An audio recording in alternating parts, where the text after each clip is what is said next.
고린도후서 5장 14절 말씀. 고린도후서 5장 14절 말씀. 그리스도의 사랑이 우리를 강권하시는도다. 우리가 생각건대 한 사람이 모든 사람을 대신하여 죽었은즉 모든 사람이 죽은 것이라. 지난 시간에 이어서 십자가의 대속의 대상, 그 범위는 어디까지인 건가? 라고 이야기할 때 만인을 위한 것인가? 아니면 제한적인 사람을 위한 것인 건가? 라고 이야기하면서 고린도전서 15장 22절에 모두 다 죽었다라고, 한 사람으로 말미암아 모두 다 죽었다. 그리고 모든 사람이 삶을 얻을 수 있다는 것에 우리는 동의해야 되지 않느냐. 모든 사람이 한 사람으로 죽었으면 고린도후서 5장 14절에 이런 말 나오죠. 그리스도의 사랑이 우리를 강권하시는도다. 우리가 생각건대 한 사람이 모든 사람을 대신하여 죽었은즉. 이때 모든 사람이라고 하는 것은 우리는 선지식이 있는 사람들은 이렇게 생각해요. 어떻게 생각을 하느냐 하면은 하나님께서 선택하여서 믿기로 작정된 모든 사람, 이렇게 얼른 생각을 한다니까요. 선지식을 배제하고 성경을 그냥 보면 14절에서는 한 사람이 모든 사람을 대신하여 죽었은즉 모든 사람이 죽은 것이라 라고 이야기를 할 때 그 모든이라고 하는 것은 택한 백성이라고 하는 전제가 전혀 없다는 거예요.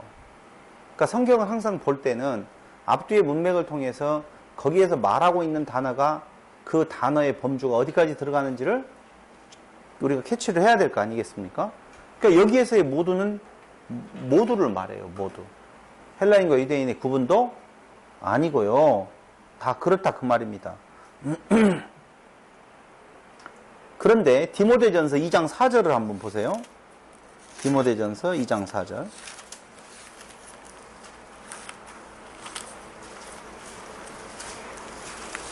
디모데전서 2장 4절도 뭐라고 이야기하느냐?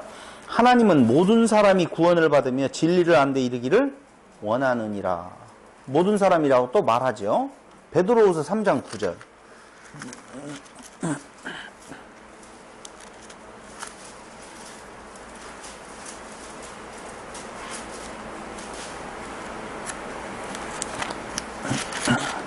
찾으셨나요, 누가? 찾는 사람이 한번 베드로후서 3장 9절 시작. 네.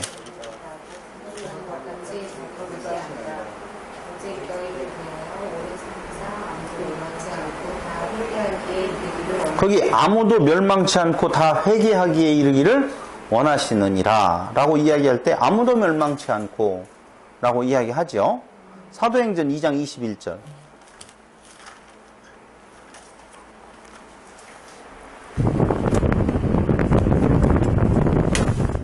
사도행전 2장 21절.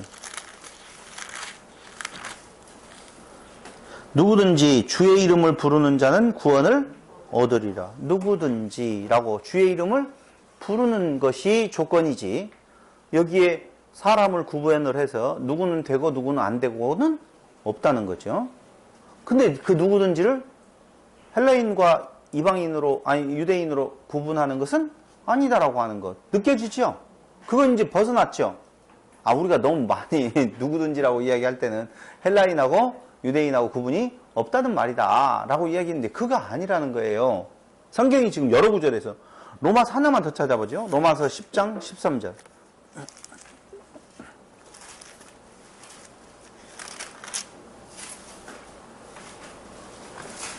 유대인이나 헬라인의 차별이 없습니다. 12절에 나오죠. 한 주께서 모든 사람의 주가 되사 저를 부르는 모든 사람에게 부여하시도다. 누구든지 주의 이름을 부르는 자는 구원을 얻으리라. 이때에 유대인과 헬라인 중에서 택함받은 백성이라는 개념은 없어요. 유대인, 헬라인 할 것 없이 모든 사람, 어떤 사람? 주의 이름을 부르는 자는 구원을 얻으리라 라고 나오거든요. 봐보세요.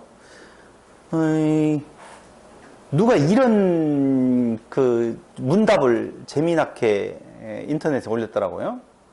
그리스도께서 모든 사람을 위해 죽으셨습니다. 그런데 이미 모든 사람을 구원하셨다는 것은 아니다. 모든 사람을 위해서 죽으셨지만 모든 사람을 구원하셨다는 것은 아니다는 거예요. 이 말이 무슨 말이냐면 성경에서 그리스도를 통해서 모든 사람이 구원받기를 원한다라고 이야기할 때에 그럼 그 구원은 무엇으로 되어져요? 예수를 믿는 믿음으로 그렇게 되어지죠. 예수를 믿는 믿음이라는 말도 조금 이따가 다시 설명을 해드리겠습니다. 근데 그 모든 사람을 위해 죽으셨는데 모든 사람을 구원하셨다는 것은 아니에요. 그럼 어떤 사람만 구원하신다는 거예요? 믿는 사람만 구원하신다는 거예요. 그런데 그 믿음에 대해서 이미 믿을 사람과 믿지 않을 사람이 이때 정해졌다라고 하는 말은 아닙니다. 라고 하는 거예요. 만약에 정해졌다라고 하면 모든 사람이 믿기를 원한다는 말씀이 있을 수가 없지요. 두 번째, 예수 그리스도께서 죄값을 위해 죽으셨습니다. 그렇다고 당신을 구원하신 것은 아닙니다. 예수님께서 죄값을 위해서 죽으셨다라고 해서 그 죽으심 자체가 당신을 모두 다 구원하신 것은 아니다. 만약에 모두 다 구원했다라고 보면 그게 뭐예요? 만인구원설이에요. 아니에요. 만인구원설 아니에요. 분명히 예수를 믿는 믿음이라고 전제가 되어져 있다는 거예요. 그래서 그 예를 뭐라고 들고 있냐면요. 애굽에서 이스라엘이라고 하는 백성들이 나왔어요.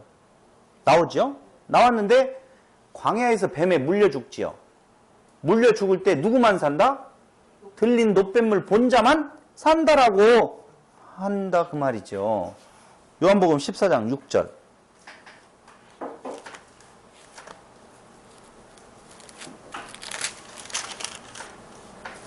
거기에 전제가 나와요. 요한복음 14장 6절. 예수께서 가라사대 내가 곧 길이요 진리요 생명이 나로 말미암지 않고는 아버지께로 올 자가 없느니라. 전제가 뭐예요? 오직 예수로만. 사도행전 4장 12절에서도 역시 거기 예수의 이름을 주셨다라고 그 이름 외에는 다른 이름을 준 적이 없다. 다른 이로서는 구원을 얻을 수 없나니 천하인간의 구원을 얻을 만한 다른 이름을 우리에게 주신 일이 없음이니라 하였더라. 그러니까 오직 예수로만 그게 노뱀을 쳐다본 자만 애굽에서 다 나왔지만 다 구원받는 것은 아니죠. 무엇만? 믿는 자만. 그럼 노뱀이 들리는 것은 모든 자를 위해서 들렸느냐? 아니면은 그 택한 몇 사람을 위해서 들렸느냐? 나온 모든 사람을 위해서 들렸지만 어쩐다는 거예요? 팔아본 자만 살았다는 거예요. 여러분들이 지금 그 표정 속에서 뭔가 지금 풀리지 않지 않는 이야기를 들으면서도 걸림이 지금 있다는 걸 제가 알고 가고 있어요. 단계적으로 가려고요. 자, 일단 됐죠. 애굽에서 나올 때도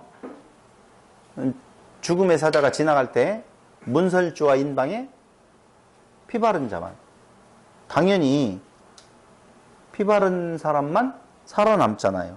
그러니까 만인 구원론이다 라고 하는 것은요. 그리스도 밖에도 구원이 있다라고 하는 말인데요.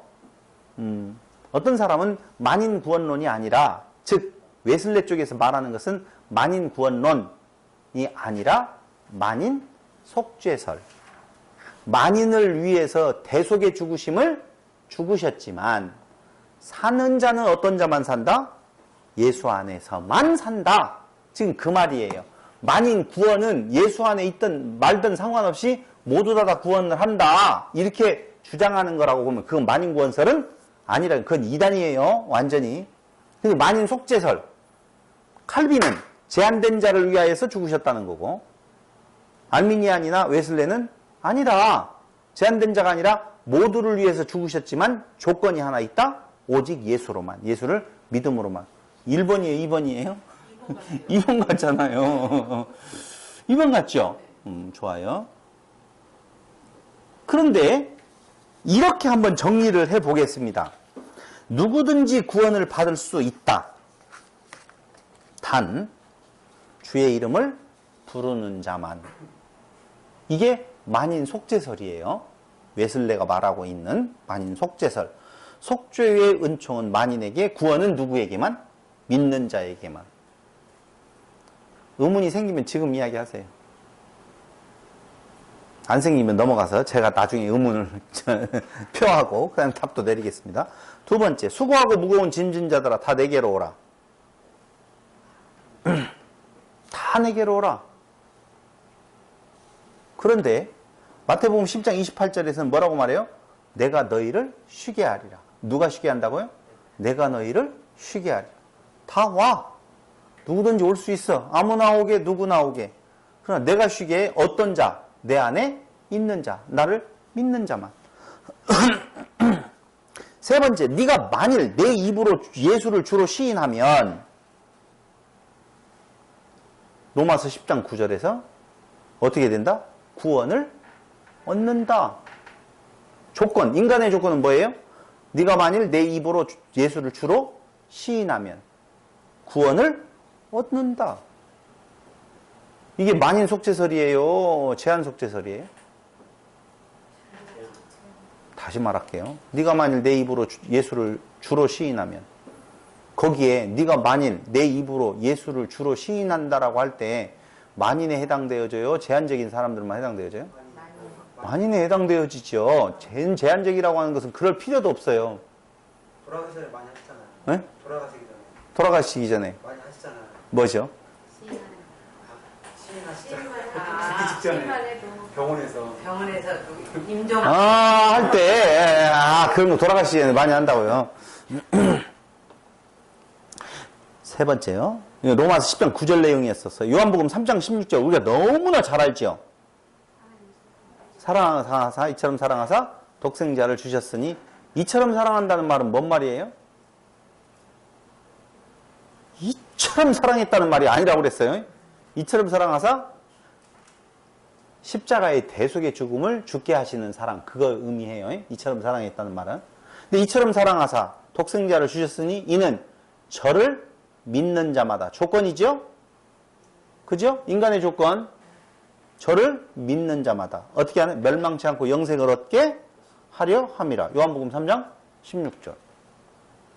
만일 너희가 믿음에 거하고 터 위에 굳게 서서. 조건이죠? 인간의 조건. 만일 너희가 믿음에 거하고 터 위에 굳게 서서. 그렇게 되어질 때 너희를 거룩하고 흠없고 책망할 것이 없는 자로 그 앞에 세우고자 하셨다. 골로새서 1장 22절로 23절. 이거 지금 예정론 이 내용으로 봐서 틀렸지 않느냐, 지금 그 말을 하고 있는 거예요. 또 하나, 마태복음 10장 32절에 누구든지 사람 앞에서 나를 시인하면, 누구든지 구별 없어요. 사람 앞에서 나를 시인하면 나도 하늘에 계신 내 아버지 앞에서 저를 시인할 것이다. 누구든지. 여기에 어디 예정론, 제한 속죄가 어디가 있겠어요? 지금 없잖아요. 쭉 지금 보는데. 성경 보는데. 두 번째, 누구든지 주의 이름을 부르는 자는 사도행전 2장 21절 어떻게 된다? 구원을 얻으리라. 누구든지. 요한복음 1장 12절에 하나님의 자녀가 되는 권세를 주셨다고 말하죠? 누구에게? 영접하는 자, 곧 그 이름을 믿는 자들에게는. 여기에 어디 구분이 어디가 있어요? 믿는 자, 누구든지. 영접하는 자, 누구든지. 계시록 3장 20절. 계시록 나오면 이제 그만 찾겠다는 거예요. 다 찾았어요. 요한계시록 3장 20절에 누구든지 내 음성을 듣고 문을 열면, 누구든지 내 음성을 듣고 문을 열면 어떻게? 내가 그에게로 들어가 그로 더불어 먹고 그는 나로 더불어 먹으리라. 누구든지. 그러니까 인간이 주께로 가고 예수를 주로 시인하고 예수를 믿고 터 위에 굳게 서고 주의 이름을 부르고 음성을 듣고, 지금 쭉 이야기를 했잖아요. 믿고 영접하고 터 위에 굳게 서고 주의 이름을 부르고 영접. 이거 인간이 할 수 있어요?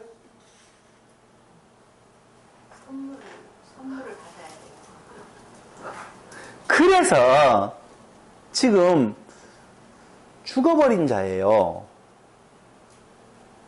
그 죽은 자가 방금 이야기했던 조건이 있어요. 인간의 조건. 누구든지 구원을 받았는데 단 주의 이름을 부르는 자. 수고하고 무거운 짐진 자들이 내게로 올 때, 오면, 네가 만일 내 입으로 예수를 주로 시인하면, 저를 믿으면, 믿음에 거하고 터에 굳게 서면, 사람 앞에 나를 시인하면, 주의 이름을 부르는, 영접하면, 내 음성을 듣고 문을 열면, 이럴 수 있다 없다? 죽은 자인데. 근데 성경은 지금 이렇게 전제를 깔고 생명에 있음을 이야기를 하더라 그 말이에요. 그럼 뭐예요 도대체? 아, 주시겠다는 거. 자, 그건 일단 좋은 단어는 나왔어요. 은혜라고 하는 부분에 대한 내용이 나온 건 좋은 건데 거기로 들어가기 위하여서 요한복음 6장 40절로 45절에 보면 요한복음 6장 40절로 45절에 보면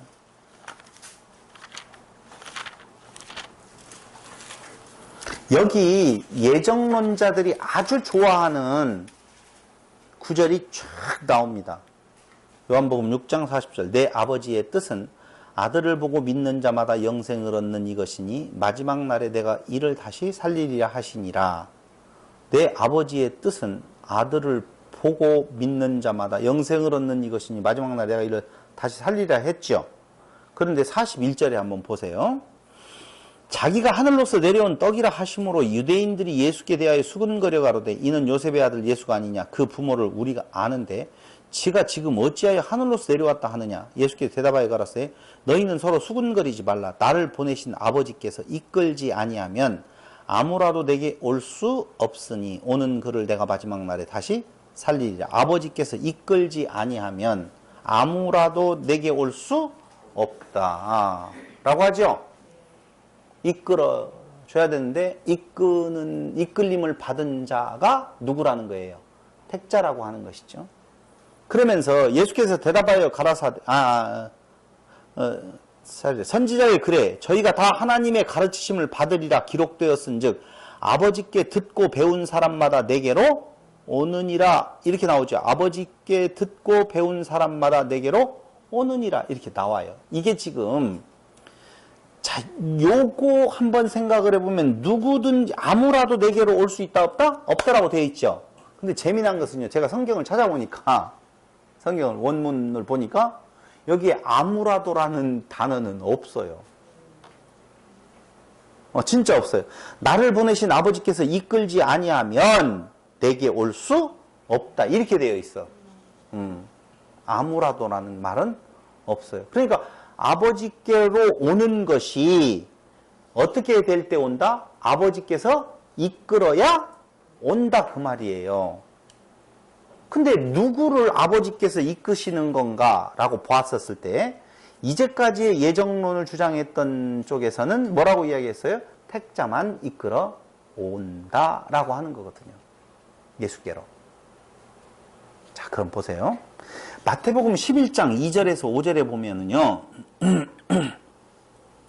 세례 요한이 예수께 향하여서 제자들을 보내어서 오실 그이가 당신이 오니까 물어봐요, 안 물어봐요? 물어봐죠? 확실히 그래요, 안 그래요? 마태복음 11장. 그게 맞나요? 예, 세례 요한 나오죠? 예수께서 12제자에게 명하시를 마치시고 이제 그 일을 떠나시니 요한이 옥에서 그리스도의 하신 일을 듣고 제자들을 보내어 예수께 여짜오되 오실 그이가 당신이 오니까 우리가 다른 일을 기다려야 됩니까? 라고 물어보니까 그건 그 말의 의미는 당신이 메시아입니까? 아니면 다른 메시아가 있습니까? 당신이 죄에서 구원할 자이십니까? 다른 일을 기다려야 됩니까? 라고 물어봤어요. 그랬더니 예수님께서 뭐라고 대답하시는 건가? 너희가 가서 듣고 보는 것을 요한에게 고하되 소경이 보며 첫째 튜폴로스라고 하는 맹인이 보며 그 다음에 누구와 앉은 뱅이가 걸으며 앉은 뱅이 콜로스 걸으며. 세 번째, 문둥이가 깨끗함을 받으며. 네프로스, 깨끗함을 받는다. 그 다음에 네 번째, 죽은 귀머거리가 들으며 못 듣는 자, 코포스가 듣게 된다. 못 듣는 자는 말도 못하죠. 벙어리죠.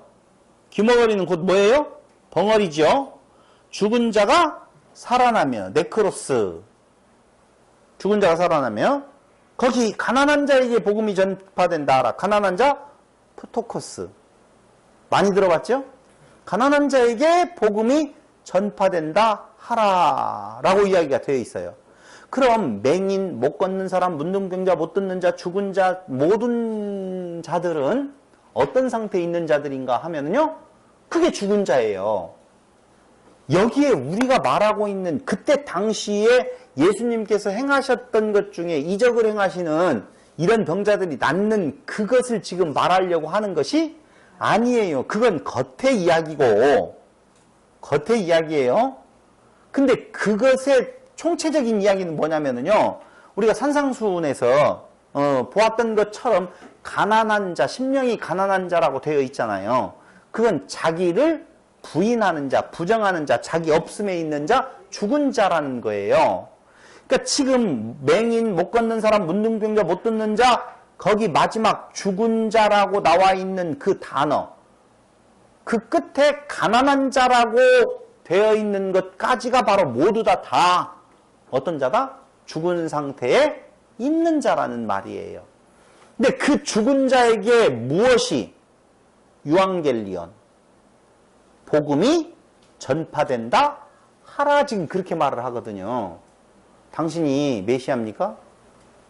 당신이 죄에서 구원할 자이십니까? 라고 물어보니까 죽은 자에게 복음은 뭐예요? 유앙겔리온이 전파된다 하라 라고 하는 거예요. 그러니까 그 말은 뭔 말이냐면요, 지금 예수님께서 말씀하셨던 몇 가지의 상태에 있는 자들 있죠. 그 자들이 죽은 자들인데 그 죽은 자들이 이 상태에서 탈출하게 되어진다, 해방되게 되어진다, 지금 그 말이에요. 해방의 소식이 죽은 자에게 증거되어진다라고 하는 거예요. 유앙겔리온, 복음은 좋은 소식이라고, 복된 소식, 좋은 소식이라고 그랬죠. 그러잖아요. 그러니까 이게 바로 뭐냐? 복음이라 그 말이에요. 무엇이? 죽은 자가 어떻게 된다? 살아난다. 이게 복음이라니까요. 그럼 죽은 자, 지금까지 우리가 의문을 갖고 있었던 죽은 자들이 믿을 수 있는 건가? 근데 죽은 자에게 무엇이 증거돼요? 복음이 증거되더라 그 말이에요. 복된 소식, 좋은 소식, 복음이 증거되어진다. 아니, 말 눈치챘는지 모르겠네요. 죽은 자에게 복음이 전달되어져서 그 죽은 상태에서 탈출하게 되어진다. 살게 되어진다. 죄에서 구원받게 되어진다. 네? 안 떠올라요? 제가 그렇게 말을 해도. 출애굽? 자, 이렇게 볼게요. 더 쉽게. 나사로가 죽었어요. 그냥 칭칭칭 감겨져서 굴에 들어가 있어요. 근데 그 앞에서 예수님께서 나사로야 일어나라. 죽은 자에게 유앙겔리온, 복음이 증거되어졌어요. 그럼 뭐예요? 그랬더니 죽었던 자가 어떻게 돼요? 살아났어요. 다 같이 시작.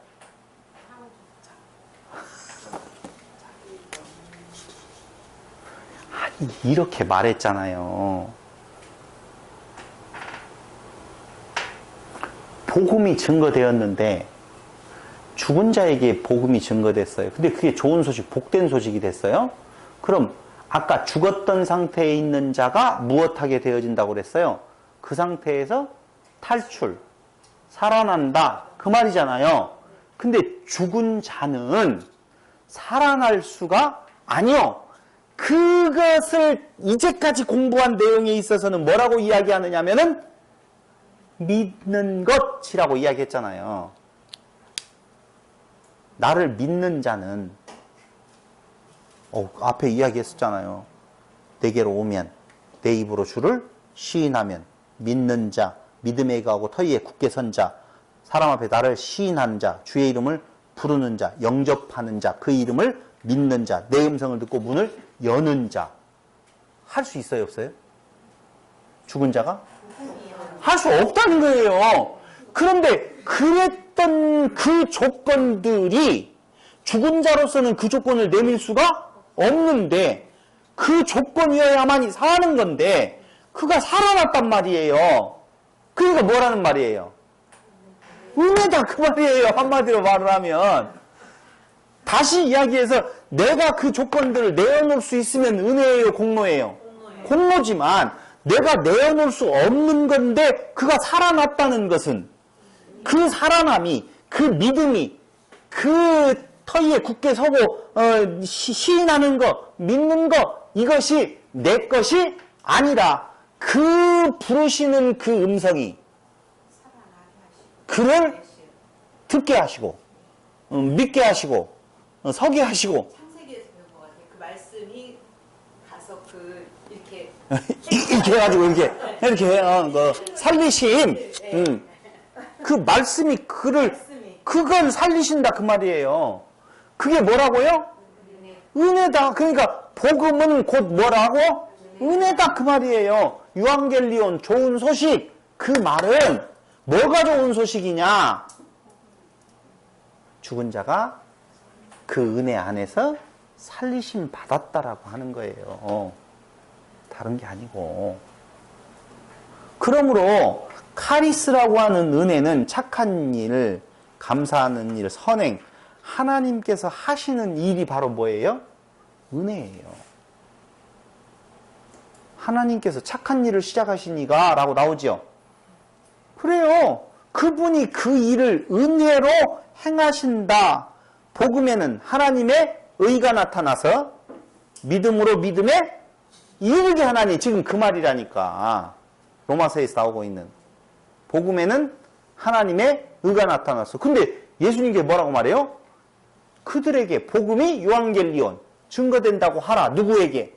죽은 자, 귀머거리, 맹인, 안진뱅이 다 어떻게 할 수 없는 완전히 포기된 자들이란 말이에요. 그들에게 복음이 증거되어진다는 말은 그들에게 무엇이 증거되어졌다? 복음. 하나님의 의가 나타났다. 구원의 길이 열리는 것. 그래서 복음이라고 하는 유앙겔리온은요, 없던 것을 가지게 되었다 그 말이에요. 근데 없어요. 믿음이라고 하는 걸 가질 수도 없는 존재인데 있네? 그걸 누구 거래? 네 거래. 내 거요? 누구 거요? 하나님의 건데 하나님이 나한테 주어놓고 네 거래. 됐어. 그것이면 됐어. 일로 와. 넌 믿음이 있구나. 일로 와. 이게 바로 뭐라고요? 복음. 그게 뭐 은혜다. 지금 그 말이에요.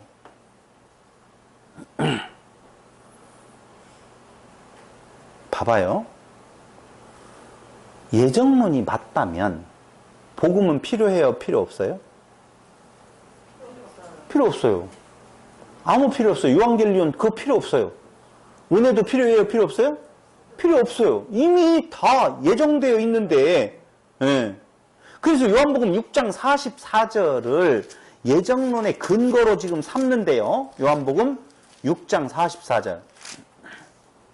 나를 보내신 아버지께서 이끌지 아니하면 아무라도 내게 올 수 없다라고 이야기를 하잖아요.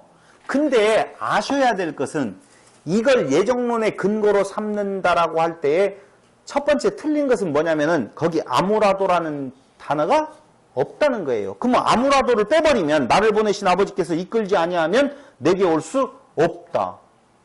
여기 아무라도 때문에 아무나 못 오고 예정된 자만 온다. 이렇게 되어져 있잖아요. 아무라도를 빼니까 약간 좀 그랬죠. 근데 그것 말고도 그 말씀이 무슨 말씀인지를 앞뒤를 통해서 살펴보면 이게 예정론의 근거가 되어진다. 미끼로 작정된 하나님 택한 백성들만 구원하신다라고 하는 개념이 그걸 강조하려고 하는 말이 아니라는 것을 알 수가 있다는 거예요. 24절 보세요. 6장 24절. 무리가 거기 예수도 없으시고 제자들도 없음을 보고 곧 배들을 타고 예수를 찾으러 가버나움으로 가서로 시작을 하죠. 아니. 6장. 6장 말고 요한복음 5장. 그러니까 6장을 이해하려면 요한복음 그 앞에 부분에 대한 내용부터 쭉 와야만이 6장이 무슨 말을 하려고 하는 것인 줄을 알 수가 있어요. 요한복음 5장 25절이죠. 근데 24절부터 한번 보겠습니다. 24절. 내가 진실로 진실로 너희에게 이르노니 내 말을 듣고 또 나 보내신 이를 믿는 자는 영생을 얻었고 심판에 이르지 아니하나니 사망에서 생명으로 옮겼느니라. 어떤 자가 내 말을 듣고 나 보내신 이를 믿는 자라고 되어 있어요. 25절. 진실로 진실로 너희에게 이르노니 죽은 자들이 하나님의 아들의 음성을 들을 때가 오나니 곧 이때라. 듣는 자는 살아나리라. 이렇게 나오죠. 자, 이 말이 무슨 말이냐면은요, 요런 거예요. 하나님의 아들의 음성을, 자, 내 말을 듣고 또 나 보내신 이를 믿는 자는 무엇을 얻었다고 나오죠? 영생을 얻었다고 나오죠? 그렇죠? 근데 25절에서 하나님의 아들의 음성을 들을 때가 오나니 듣는 자는 무엇하리라? 살아나리라. 이렇게 되어 있어요. 그런데 6장으로 다시 넘어가 봐요. 자, 들을 때가 오는데 누가 살아난다? 듣는 자. 살아난다. 지금 복음 유앙겔리온 이야기를 하면서 여기까지 왔어요. 자, 살아난다. 되어 있어요. 6장 39절. 40절을 봐야 되는데 6장 39절에서 먼저 보면은요. 나를 보내신 이의 뜻을 행하리 함이니라. 나를 보내신 이의 뜻은 내게 주신 자 중에 내가 하나도 잃어버리지 아니하고, 여기 내게 주시는 자 37절. 아버지께서 내게 주시는 자는 다 내게로 올 것이요. 또 39절. 나를 보내신 이의 뜻을 행하리 함이니라. 나를 보내신 이의 뜻은 내게 주신 자 중에 내가 하나도 잃어버리지 아니하고 마지막 날에 다시 살리는 이것이니라. 이렇게 나오면서 40절에 한번 보자고요. 내 아버지의 뜻은 아들을 보고 믿는 자마다. 그러니까 앞에 37절에 내게 주시는 자는 다 내게로 올 것이요 라고 이것을 둘 중에 하나를 선택하는 것 같이 보이잖아요. 39절도 내게 주신 자 중에 내가 하나도 잃어버리지 아니하고 내게 무엇이다? 내게 주신 자라고 나오잖아요. 그죠? 그러니까 이게 예정 아니냐 라고 생각하고 주장을 한다 이거죠. 근데 40절에 보니까 뭐라고 나오냐면요. 내 아버지의 뜻은, 거기 내게 주신 자, 이게 누구를 가리키느냐면요. 40절에 내 아버지의 뜻은 아들을 보고 믿는 자마다 영생을 얻는 이것이니 마지막 날에 내가 이를 다시 살리리라. 주신 자는 누구예요?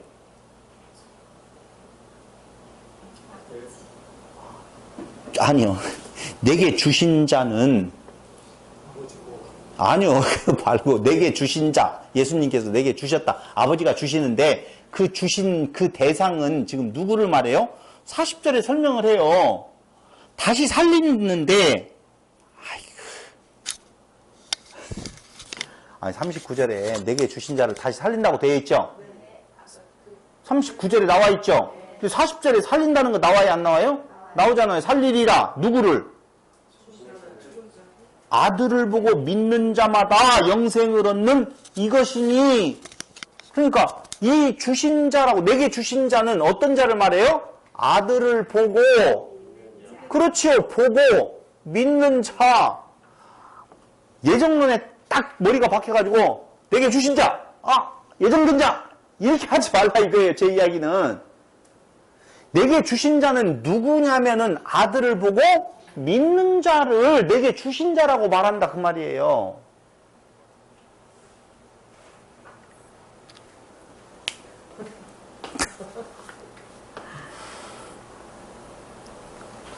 그러니까 5장 25절에 음성을 들을 때가 오나니 듣는 자는 무엇하리라? 살아나리라 그랬죠? 5장에서 6장에서는 아들을 보고 믿는 자는 어떻게 한다? 살아난다라고 나와 있잖아요. 그러니까 아들을 보고 믿는다는 말은 내게 주신 자요. 내게 주신 자는 아들을 보고 믿는 자고, 아들을 보고 믿는 자는 곧 어떤 자라는 거예요? 듣는 자라는 말이에요. 5장부터 지금 쭉 나오고 있는 같은 사람을 이야기한다니까. 듣는 자, 살아난다. 무엇을 듣는 자? 내 말을 듣고 또 나 보내신 이를 믿는 자. 그 다음에 하나님의 아들의 음성을 들을 때가 오나니 듣는 자는 살아난다. 하나님의 아들의 음성을 듣는 자는 살아난다. 근데 내게 주신 자예요. 아들을 보고 믿는 자, 살아난다. 같은 내용이라니까요. 지금 같은 내용이에요. 그럼 봐봐요. 문제는 아까 이야기한 것처럼 6장 37절로 39절에서 예정론을 옹호한 듯한 말이 나왔다 안 나왔다? 나왔는데 해석을 해놓고 보니까 그게 아니라고 하는 내용이 있어요. 그냥 이 말이 무슨 말이냐면요. 지금 요한복음 5장과 6장이라고 하는 내용에서 나와 있는 내용을 보면은요. 6장 1절에 이제 오병이어의 사건이 나옵니다. 요 6장 40절, 37절, 39절, 40절, 44절 나오는 내용은요. 어떤 것이 전제되어진 말씀 속에서 나오냐면요. 오병이어의 사건이 일어났어요. 그러니까 그 오병이어의 사건이 일어날 때에 행하시는데 사람들이 그 오병이어의 표적을 행하신 예수님을 무엇 삼으려고 해요? 임금 삼으려고 그래요. 그렇죠? 14절로 15절에 보니까 그렇게 나와요. 6장. 그런데 28절에 보니까 28절에 저희가 묻되 우리가 어떻게 하여야 하나님의 일을 하오리까 라고 이야기를 해요. 이 말이 무슨 말이냐면요. 너희들이 지금 나를 따라와요. 근데 내가 생명에 뭐라고 그래요? 떡이다. 썩은 양식을 위하여 일하지 말고 영생하도록 있는 양식을 위하여 하라. 이 양식은 인자가 너희에게 주리니 인자는 아버지 하나님의 인치신 자니라. 저희가 묻되 우리가 어떻게 하여야 하나님의 일을 하오리까 물어요. 그러니까 예수께서 뭐라고 대답해요? 보내신 자를 믿는 것이 하나님의 일이다. 내가 생명의 떡이니 너희는 오병이어의 역사를 보고 그 먹을 떡 때문에 나를 지금 따르는데 아니다. 그게 아니라는 것이죠. 내가 생명의 떡이라는 거예요. 그러니까 하나님의 일을 하냐고 묻는 그들에게 보내신 자를 믿는 것이 하나님의 일이다라고 이야기를 하는데 그때 그 모여 있었던 사람들이 뭐라고 말하냐면은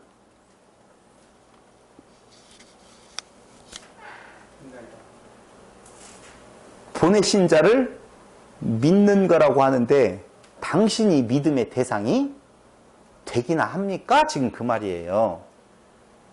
30절 봐봐요. 저희가 묻되 그러면 우리로 보고 당신을 믿게 행하시는 표적이 무엇이니까 하시는 일이 무엇이니까 이렇게 물어보잖아요. 아니 당신이 생명의 떡이라고 보내신 자를 믿는 것이 하나님의 일이라며 너희들 그 먹을 양식 때문에 따라다니지 말고 하나님의 일 그렇게 나오죠.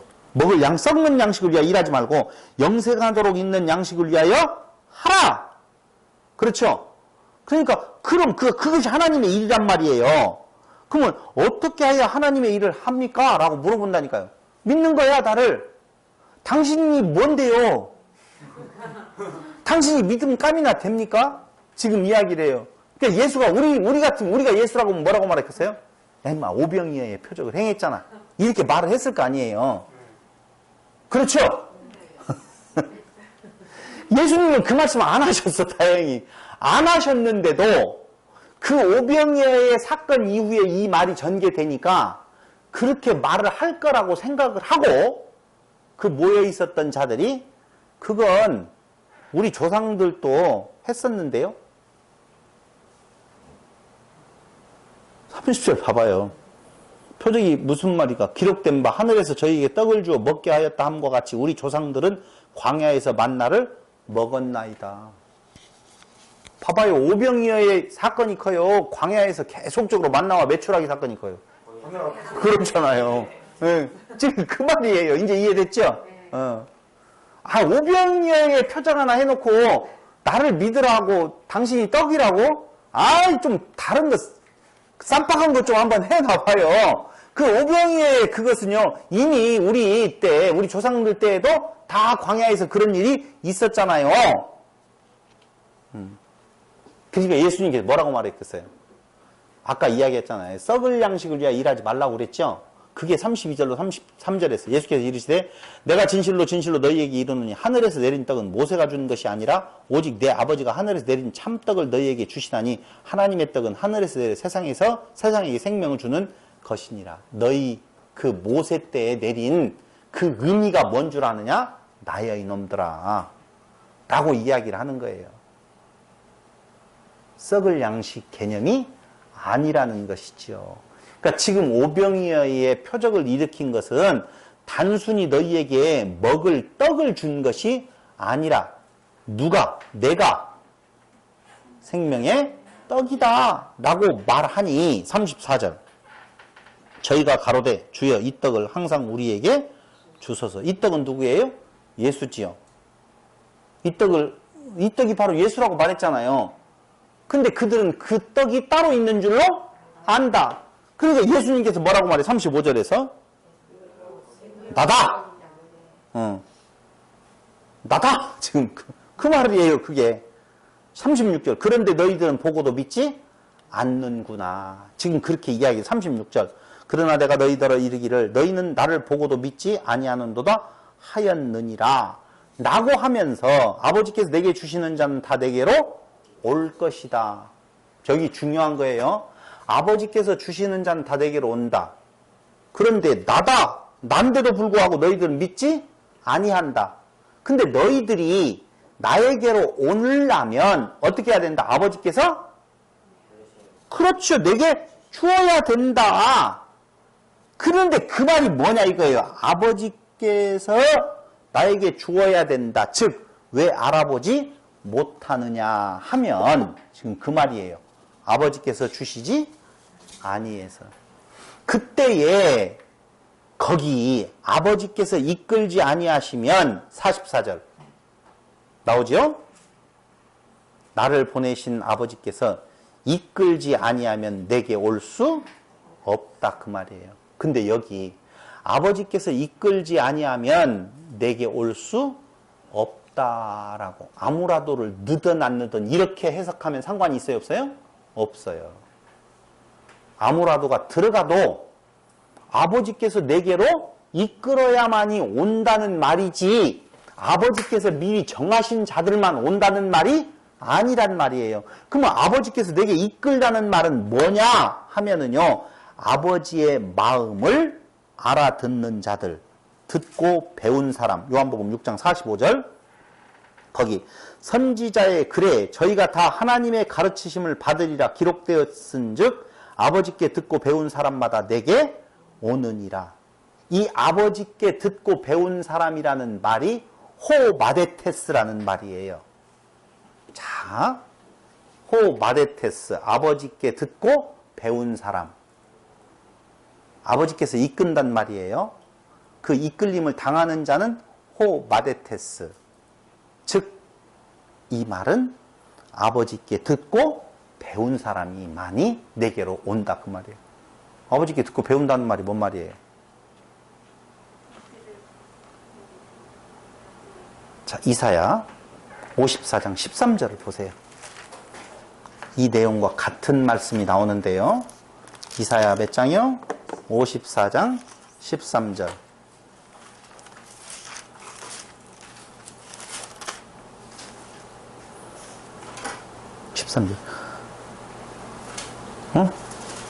제가 몇 장이라고 그랬어요? 13절. 내 모든 자녀는 맞죠?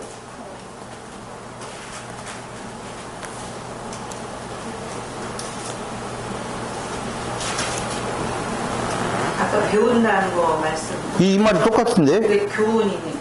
아, 니은 저희가 다 하나님 가르치는 받으리라. 니은 이사야 54장 13절 맞는데? 이게 왜 안 나오지? 주에게 가르침을 받으니 54장 13절이요 지금? 아니요, 그 말이 아니에요.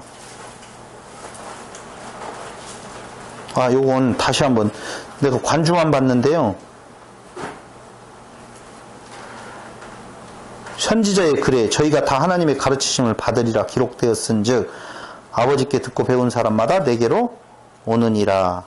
자, 일단 거기 이사야 선지자의 글이라고 하는 거 이사야 54장 13절이 맞는데 여호와의 교훈을 말과 연결이 있는 54장 네.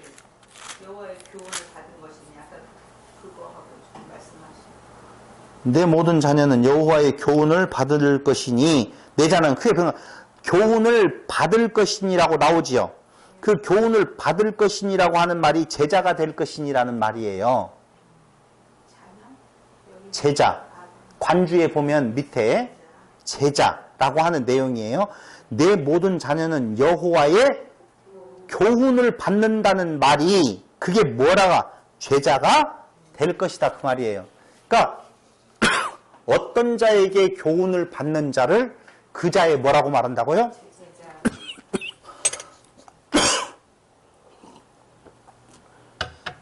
제자라고 말하는데 요한복음 6장 45절에 보면 아버지께 듣고 배운 사람마다 내게로 오느니라 라고 하는 말이 지금 헬라어로 뭐라고 되어 있냐면요 아콜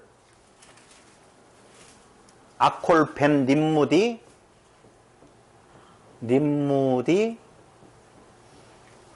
보면서 해야 돼요. 예호바. 예호바는 알죠? 여호와라는 의미죠. 그러니까 아콜 벤 림무디 예호바라고 할 때 림무디가 제자라는 말이에요. 이것이 뭐예요? 제자. 이게 뭐예요? 여호와. 벤이라고 하는 말은요. 아콜 벤이라고 할 때 벤은 아들이에요. 아콜은 모든이라는 뜻이고 모든 아들 제자 예호바 여호와 이렇게 되어 있어요. 그럴 때에 라부 샬롬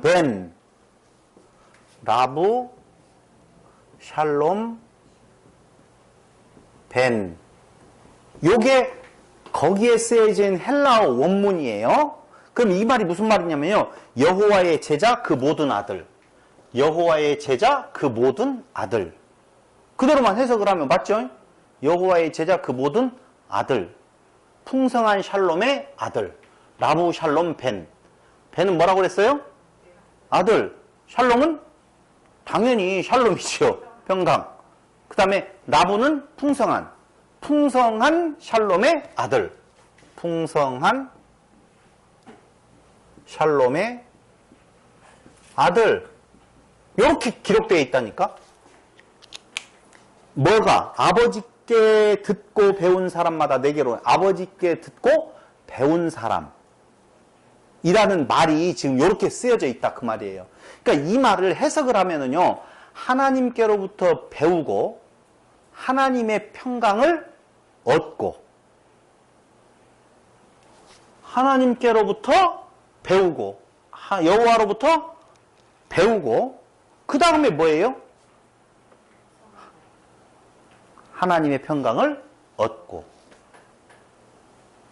아들이라고 하는 내용 여기 아콜 벤하고 여기 벤하고 온 내용을 잠깐 놓아두면 하나님께로 배우고 그 다음에는요 평강을 얻고 하나님의 평강을 얻고 그 말이에요.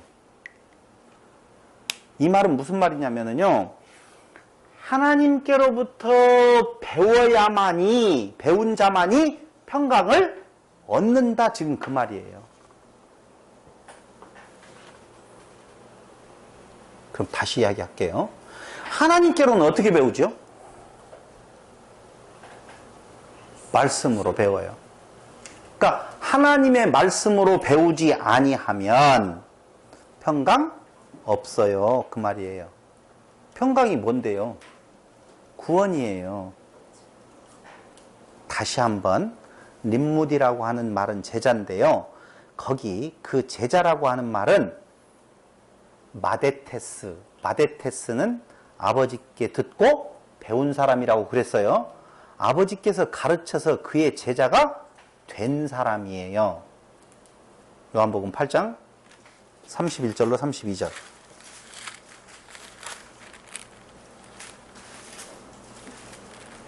그러므로 예수께서 자기를 믿은 유대인들에게 이르시되 너희가 내 말에 거하면 참 내 제자가 되고 나오지요.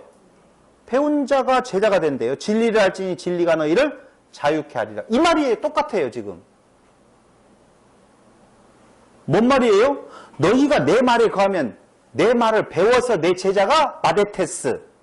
마데테스죠. 마데테스가 되면 무엇한다? 진리를 알고 진리가 너희를 자유하게 한다 그 말이에요. 그 말이나 지금 똑같은 말이라니까요. 그러니까 이렇게 보면 돼요. 아버지께 배웠다는 말은요.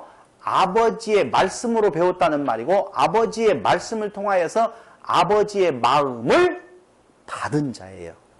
아버지의 마음이 넘겨진 자. 아버지의 마음을 풍족하게 채운 자 그 말이에요. 그러면 아버지의 마음이 넘겨진 자는 어떤 자예요? 은혜 받은 자예요. 은혜 안에 있는 자죠. 너무 어려웠죠? 제가 설명을 깔끔하게 못해서 그래요. 그럼 정리하고 지워버리자고요. 아버지께로 배운 자, 누군가에게 배웠다는 말은 그가 뭐라는 말이에요? 제자라고 하는 말이에요. 근데 그 배운 자, 아버지께서 가르쳐서 그의 제자가 된 자를 마데테스라고 이야기를 하는데 그때 그 배운 자는 뭐가 있다고요? 샬롬, 평강이 있다 그 말이에요. 그럼 아까 이야기한 것처럼 아버지께 듣고 배운 사람마다 내게로 온다라고 이야기를 했잖아요. 그러면 아버지의 말씀이 그에게 어떻게 해요? 넘겨진 자가 얻는다고요. 마데테스가 되어서 내게로, 예수께로 온다 그 말이에요. 거기에는 예정이라고 하는 개념이 있다 없다? 없다.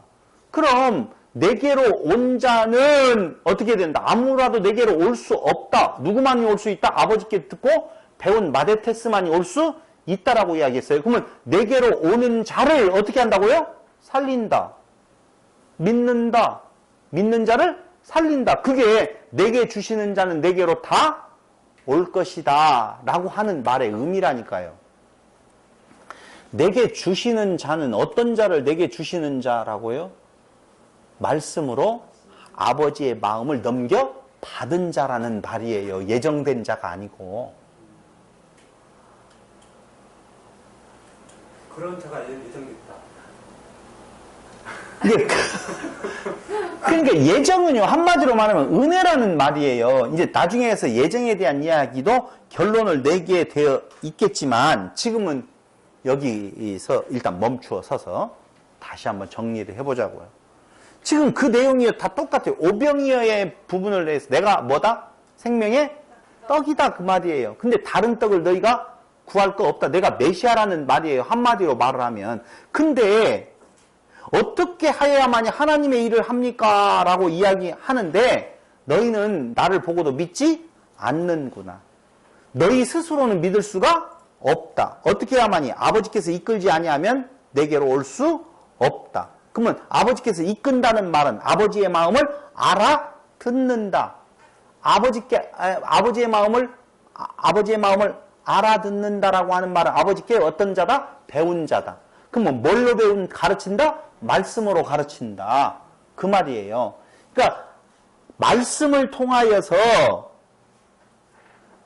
그리스도를 알지 못하면, 즉 하나님께서는 거기 37절과 39절에 나와 있는 내게 주신다라고 하는 그 주신 자는 아버지의 말씀을 통해서 그가 죽었던 상태였는데 무엇하는 거예요? 살려서 예수를 믿게 하신다는 거예요.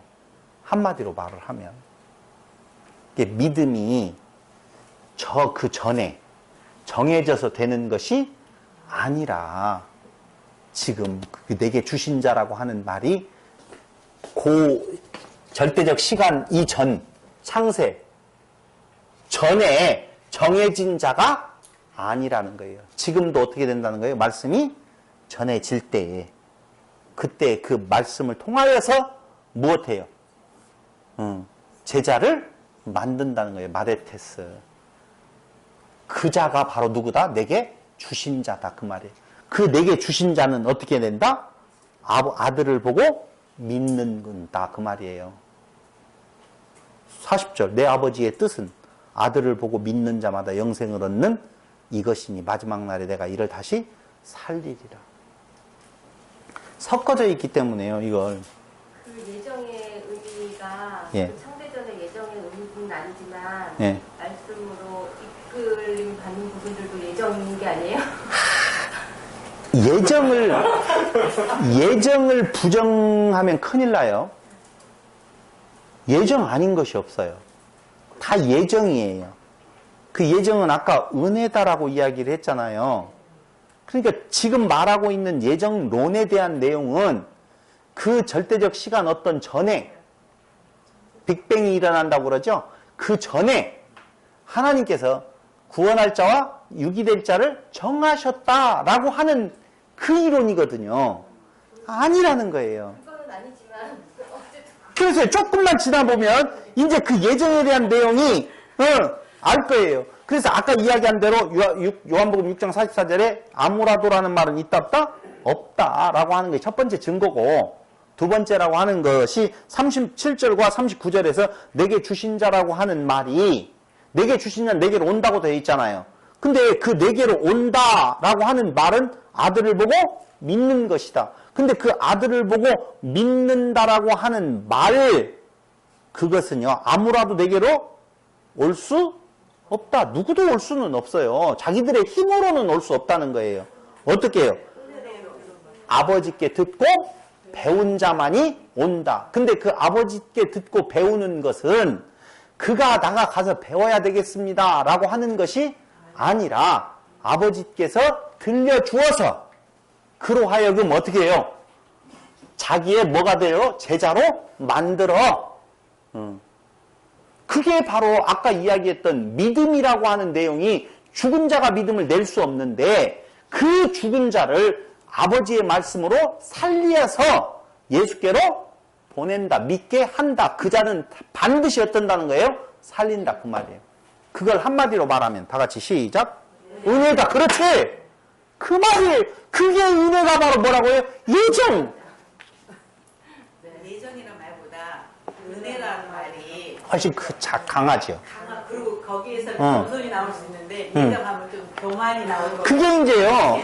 조금만 그럼. 예정론의 예정은 아니지만 은혜인 예정이라. 당연해요. 그러니까. 근데 봐봐요. 제가 아까 박도영 집사님에게 시작하기 전에 이런 이야기 했어요. 예정론이 칼빈에 의해서만 주창되어진 것이 아니라 누가 구약시대에 강력한 예정론자들이 있었어요. 그 자가 누구예요? 누구도 아는 사람이에요? 아는 사람이죠. 당연히. 한번 물어보죠. 여러분. 바울의 그 편지를 통하여서 예정론이 지금 설파되었잖아요. 에베소서나 이런 것들이 다 그런 거 아니에요? 근데 바울은 예정론자였어요? 아니었어요? 예정론자였어요. 바울은 예정론자인데 나중에 어떻게 바뀌냐? 예정을 철저히 은혜다라고 말하는 자예요. 바뀌어요. 우리도 예정을 은혜라고 생각을. 처음에 바울은요, 철저한 예정론자예요. 근데 그 바울의 예정론은 어디로부터 출발되느냐? 가말리엘부터 출발을 해요. 가말리엘에게서 배운 거예요. 그러면 가말리엘은 누구냐? 율법학자지요. 대단한 사람이에요. 바리새인 중에 바리새인이라고 이야기를 했잖아요. 근데 그 바리새인 중에 바리새인인 바울이 배웠던 그 사람이 가말리엘이고 가말리엘은 바리새파의 아주 그냥 굉장히 유명한 사람이에요. 이 사람. 보수 중에 보수예요. 근데 그 보수의 줄기는 어디로부터 나와요? 구약으로부터 나오잖아요. 이스라엘. 그 이스라엘이 가지고 있는 선민의식이 예정론자라니까. 아, 택자. 택자. 백성. 죽어도 다른 사람을 용납하지 않아요. 그 교만으로 가는 거네요. 제한 속죄. 맞아요. 이스라엘밖에는 없어요. 맞죠? 전적 타락이라고 하는 내용을 이야기를 하잖아요. 죄인들을 어떻게 했다? 구원하셨다. 근데 그 하나님은 어떻게? 이스라엘만 무엇한다? 구원하신다. 끝까지 그들은 지금도 그들을 어떻게 견인해 주실 그 하나님을 믿고 있다니까? 불가항력적 은총이라고 하는 내용에 대해서 다 이야기를 해요. 근데 그들이 말하고 있는 내용에 있어서 예정론자들이 말하고 있는, 제가 처음 시작할 때 뭐라고 이야기했어요? 예정론은 그러니까 아무렇게 살자라고 이야기 안 해요. 예정된 자는 어떻게 알아볼 수가 있다? 그의 행동을 통해서 알아볼 수가 있다라고 말하잖아요. 근데 이스라엘 백성들이 뭐라고 말해요? 율법을 지켜서 의를 행해야 된다고 말하거든요. 그러고 보면 우리 목사님 우리도요. 응. 예전에 공부하는 과정에서 대단한. 신학시대의 유대인이었던 아, 그래요. 틀림없어요. 예정론자들은 다 유대인들이라니까. 그러니까 우리만의 리그를 만들어서 누구도 그 안에 들어오지도 못하게 하고 다른 존재들을 배격해버리는 유대인들이 예정론자였었고, 그것의 뿌리가 가말리엘에서, 그거에서 뭘로? 바울로. 근데 바울이 그랬던 그 예정론을 뭘로? 배설물로. 예정론이 배설물이 됐네? 응? 이상하게 됐네?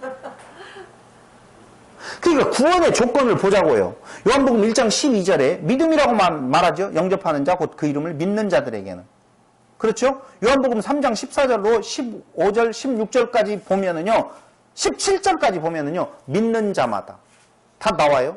요한복음 5장 24절, 요한복음 6장 40절, 요한복음 7장 37절로 39절, 로마서 8장 1절. 무엇이에요? 믿는 자. 구원의 조건을 뭘로 본다? 믿음으로 봐요. 믿는 자는 영생이 이미 있다라고 말해요. 어디에서요? 요한복음 5장 24절, 요한 1서 5장 11절로 13절에서. 영생이 이미 있다. 그러면서 요한복음 14장 16절, 고린도후서 1장 22절에서요. 믿는 자는 성령이 영원히 거하신 자들이요. 성령이 거하시는 사람이 멸망할 수는 있다 없다? 없다.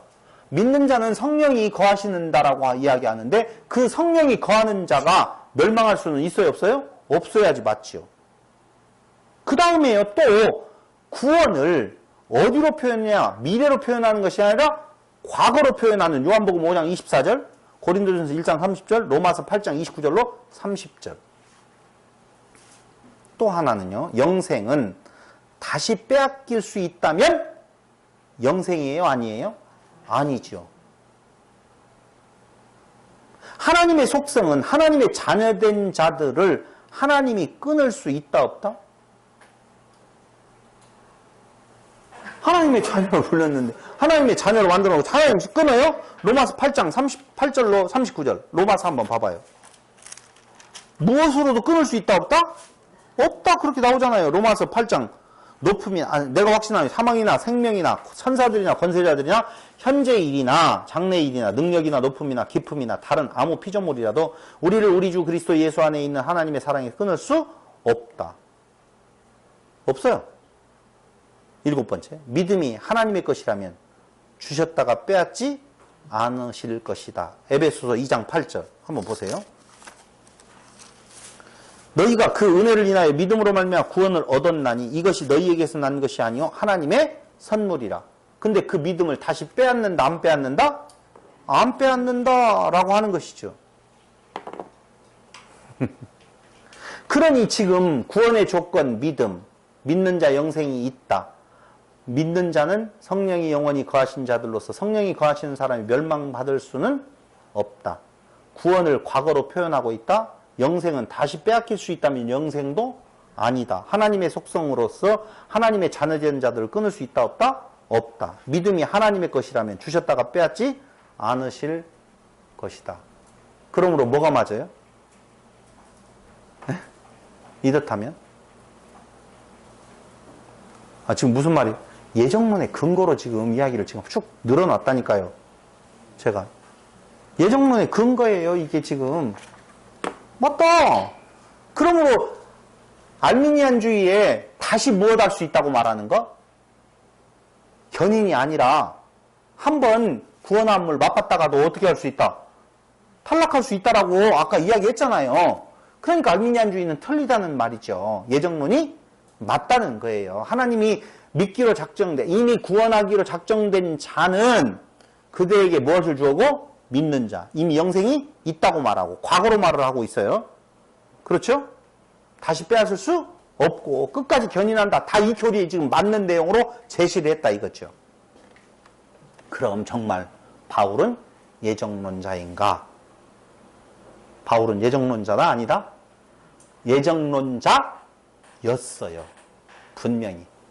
그걸 바울의 변화로 본 예정론에 대해서 내일 이제 11시에 같이 살펴보면서 풀어보도록 하겠습니다.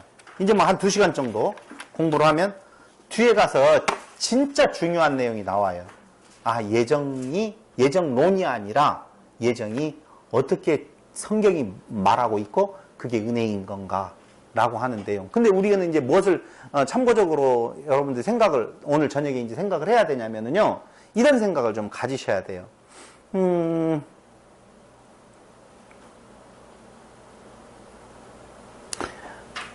창조를 창세 전에라고 말하잖아요. 지금 창세 전이라고 이야기할 때 지금 예정론은 그 기준이 절대적 시간에서 상대적 시간에 대한 내용을 지금 표현하고 있단 말이에요. 그렇잖아요. 근데 그때의 그 창조의 개념, 창세 전이라고 할 때 그 창조를 뭘로 본다? 코스모스.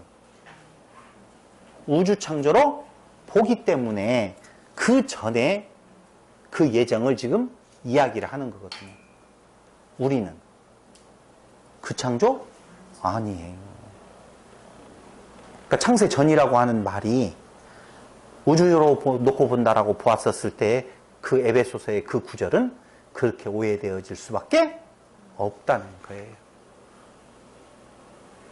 우리의 창조는 지금도 계속되어지고 있다는 것을 전제로 하고 바울은 어떻게 예정론자에서 오히려 예정이라고 하는 내용에 있어서 은혜를 강조하는 사도로 바뀌게 되어졌는 건가? 그걸 로마서 9장 11절로 13절 야곱은 사랑하고 에서는 미워하셨다는 말 나와요? 안 나와요? 나오죠? 큰 자는 어린 자를 섬긴다라고 하는 내용. 그걸 예정론의 근거로 삼아요. 근데 그게 아니라고 하는 내용이지요. 그게 뭐라고요? 은혜다 그 말이에요. 그걸 오늘 저녁에 한번 로마서 9장 11절로 13절을 잘 공부를 해오시고 내일 뵙도록 하겠습니다. 질문 있어요?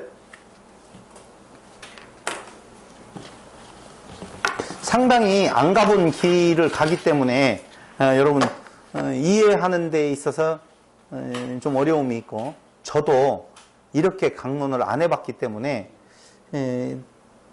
그 이야기를 전개하는 데 있어서 아주 매끄럽게는 말씀을 못 드리지만 충분한 한 번 정도 가능하면 오늘 올려주시면 저녁에라도 한번 듣고 나면 내일 이해가 좀 편하시라고 봅니다.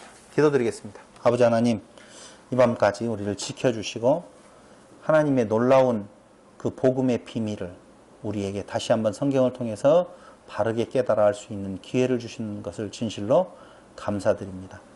이 예정 안에서 하나님의 은혜의 영광을 찬송하는 자 되게 하시고 예정론자가 되지 아니하도록 역사하여 주시옵소서. 예수님의 이름으로 기도드립니다. 아멘. 수고하셨습니다.